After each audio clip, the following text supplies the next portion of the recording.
Hi, welcome back. It's Anna and Rose, coming to you from the Mystery Parlor.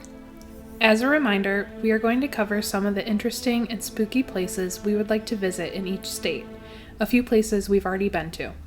We will go state by state in alphabetical order, releasing a state episode every month or so. Most people have heard of the Bermuda Triangle, but what about the Alaska Triangle? Let's dive in. This remote region is located near Juneau, Alaska. An astonishing number of people have vanished here, and the area has grown quite a reputation. It has been estimated that 20,000 people have disappeared here since the 70s. Many people have also reported sightings of UFOs, ghosts, and Bigfoot-like creatures. There are many proposed explanations for the disappearances, including electromagnetic disturbances that affect compasses and even alien abductions. Electromagnetic disturbances could potentially explain why a U.S. Air Force plane with over 40 people on it disappeared without a trace. On Thursday, January 26, 1950, a Douglas C-54 Skymaster of Strategic Air Command disappeared on the way from Anchorage, Alaska to Great Falls, Montana. There were 8 crew members on board. The pilot, co-pilot, an instructor pilot, a navigator, a radio operator, and 3 flight engineers. The passengers included 34 U.S. servicemen and 2 civilians. No evidence of the aircraft, its crew, or passengers has ever been found. The weather was clear but very cold that day. It seems impossible that an aircraft as large as a C-54 could simply vanish. Unfortunately, at the time, the area in which the aircraft was lost had no radar coverage. The plane was required to check in regularly via radio. Without radar, there are not many clues as to exactly where the plane was when it vanished. It is believed that they could have strayed off course due to the electromagnetic disturbance. This made search efforts very difficult. Despite what was then one of the largest search operations ever undertaken, no trace was found of the missing aircraft, its crew, or passengers. Even more strange, a smaller plane disappeared just a couple weeks later in the same region. That plane was found immediately. If you are interested in learning more about the Alaska Triangle, you can watch a series called The Alaska Triangle on the Travel Channel, or Missing in Alaska on Amazon Prime. Bigfoot and or Sasquatch tracking in Alaska is not unheard of. Locals and visitors are frequently on the lookout for the big, typical brown, hairy dude seen on bumper stickers.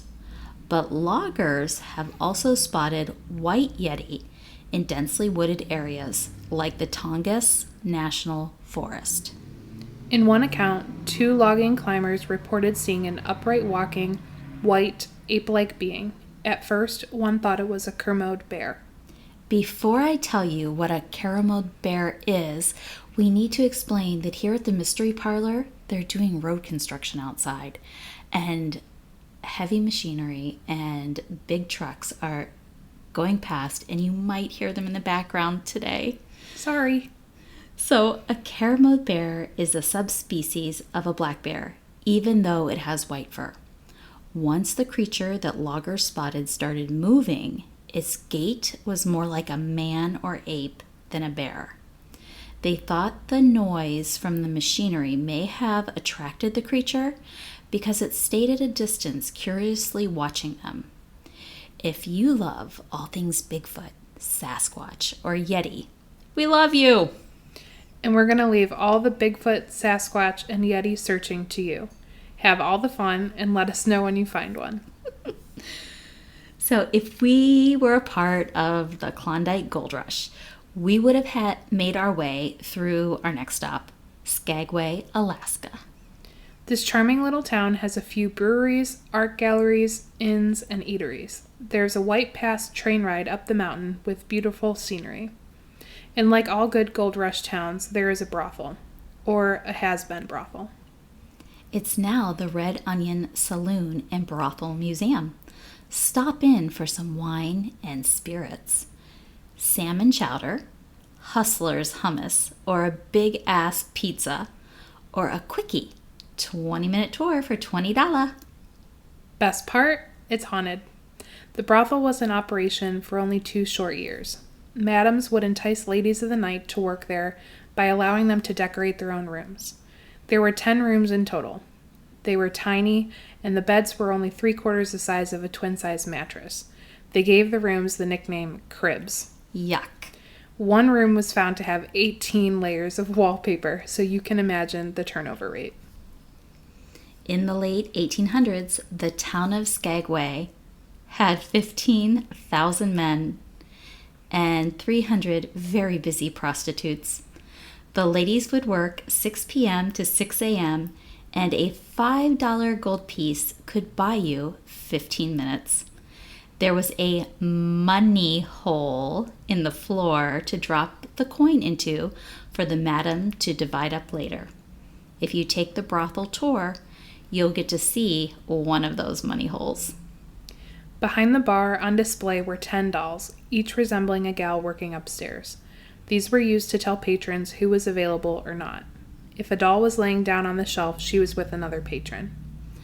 There are at least 3 ghosts you may encounter while visiting the Red Onion Saloon and Brothel Museum. One is a madam that doesn't want to leave. There's a working girl named Lydia who has a liking for women, even caressing their hair, and a dislike for men playing tricks on them. It's Lydia that contracted an STD while working at the Red Onion Saloon and then sadly killed herself. She wore a strong-smelling floral perfume that many still catch a whiff of.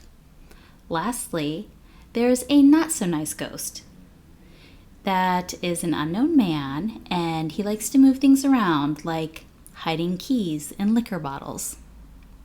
When in Skagway, you will want to jump on the ferry for a 45-minute beautiful trip to a hotel in our next location, Haines, Alaska.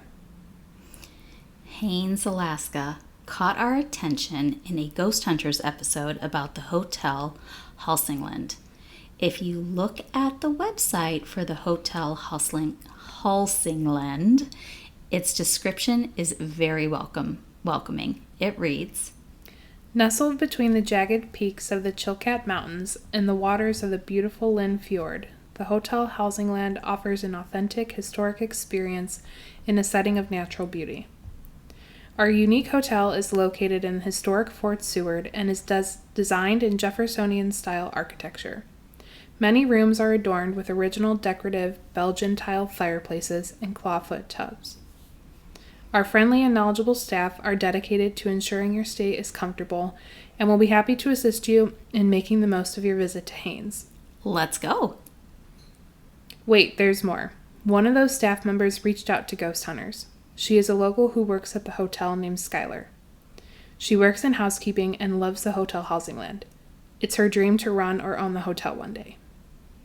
Skylar is not the only one experiencing paranormal activity at the Hotel Helsingland and the old barracks nearby. All of her experiences happen when she is alone. She is looking or was looking for confirmation that something is truly going on at the location and it's not just in her head. Her experiences have included seeing full-body apparitions, a 6-foot-tall shadow figure, creaking stairs, moving objects, unexplained noises, and she often feels like she's being watched. Another employee had an old man apparition enter his room while he was in bed. The old man put his hand on the employee's shoulder, then vanished. As the apparition disappeared, the employee was pushed across the bed and into a wall. Here's what Ghost Hunters found. Lots of activity in many locations throughout the hotel. They used thermal cameras which caught hot and cold unexplained areas, and audio equipment recorded the noises, footsteps, and voices. They also caught an apparition on video moving in and out of a doorway, and another unexplained apparition, this one Misty. The laundry room was so creepy. Imagine sheets and comforters hanging everywhere like a maze. Everyone there agreed they could feel a presence. Rooms 9 and 11 in the hotel have the most reported activity. We are not going to get into the barracks findings where a sergeant once killed another soldier and then himself over a card game. If you want to know more about that and the Hotel Halsingland, you can watch the Ghost Hunters Alaska episode. After the Ghost Hunters investigation, Skylar is no longer afraid of the paranormal at the hotel. She is relieved that there were real findings and that she was not imagining these things.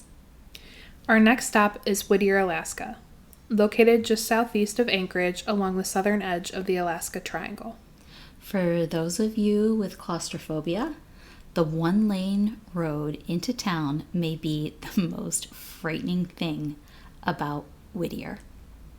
The road is a 2.5-mile tunnel through a mountain. It is only one lane, so traffic takes turns every half an hour. That is, when a train isn't using the tunnel. That's right, the one lane has tracks beneath it and shares the tunnel with trains as well. The tunnel is open from May 1st through September 30th and closes every night from 11 p.m. until 5:30 the next morning. The town is named after a glacier. The glacier was named after American poet John Greenleaf Whittier.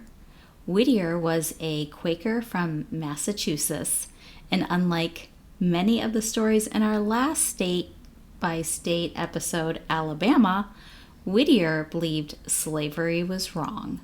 He was an activist against slavery.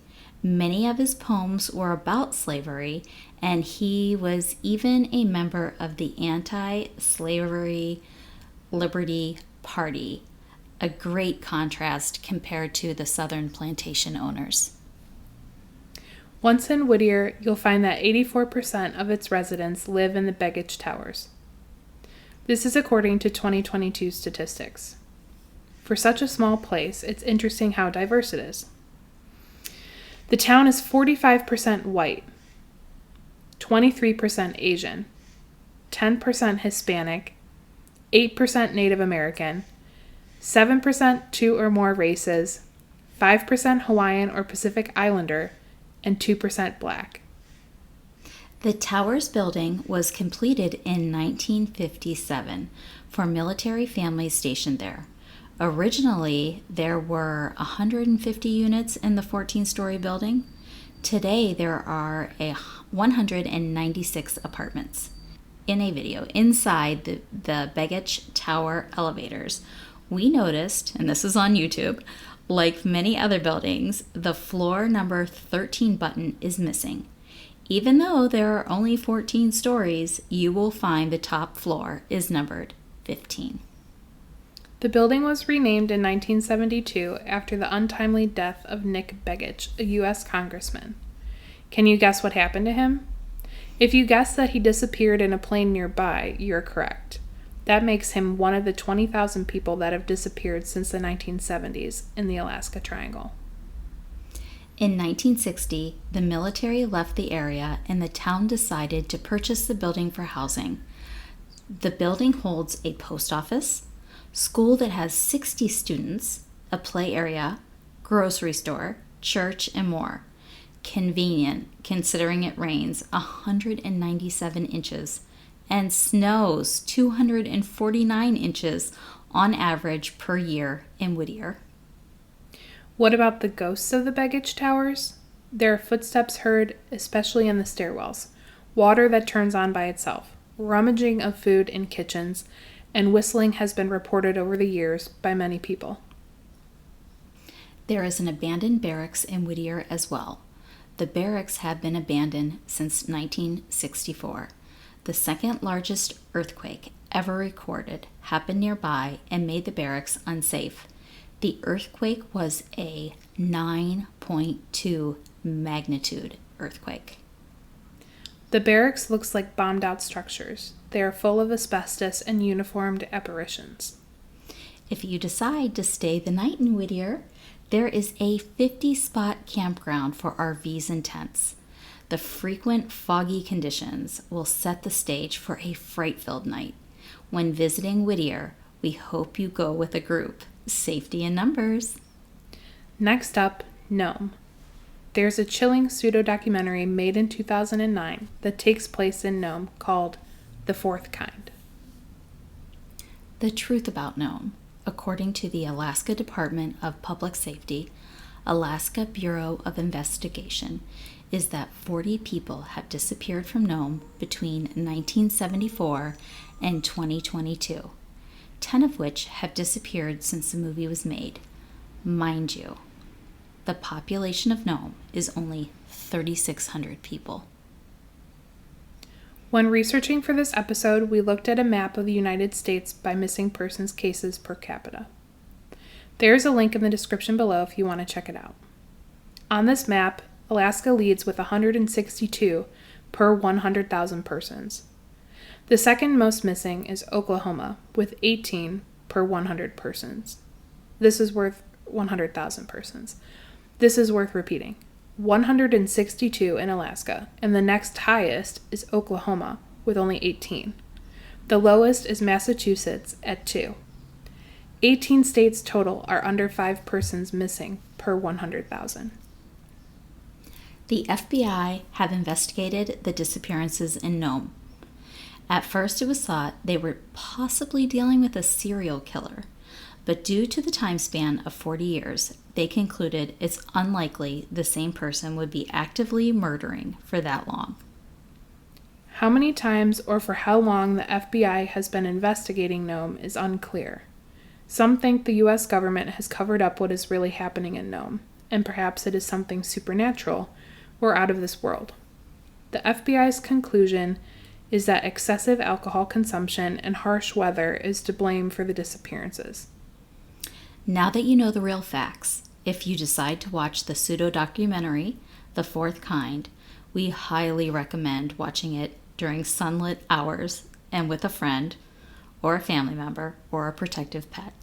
Even though the film is fiction, you can't help but to think there may be a bit of truth and cover-up involved.